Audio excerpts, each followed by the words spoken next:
Ang ako ang lola sa mother side, maternal grandmother na ako. Buhi pa siya karon. Kaluoy sa Ginoo, she's blessed with a very long life. She's in her 90s. Lumad sila dinhi sa Davao del Sur of Davao City, sa Padada, Davao del Sur of diri sa Davao City. Ang iyahang trabaho is mangmaligya o kaniadtong panahon, mga 1960s, 1970s, mamaligya o mga PX goods. Mga murag ukay-ukay kung ginatawag nato karon. O niya, mamaligya o mga lain-lain klaseng dry goods. Nakaadto siya og baklaran na maligya siya o mga sandals, ang amo ang ginabaligya kaniadto. Sa iyahan ko nakakaton og kanang dili magulat nga naay customer, kundi tawagon nimo dapat ang customer, pasudlon nimo sa imong tindahan. Doon na siya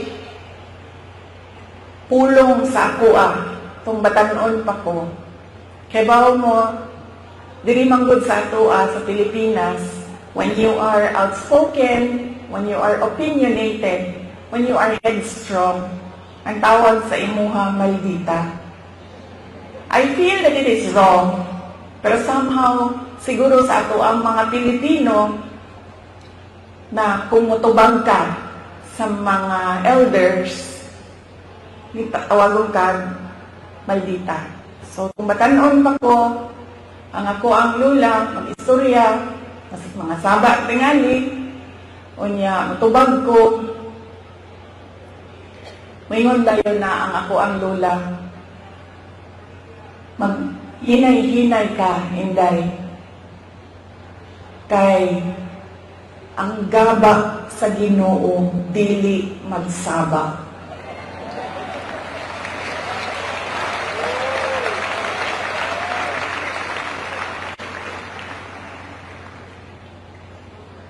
Through the years, while I was growing up, mo ginako ang mahinumduman. Ang gaba, dili magsaba. Mo nang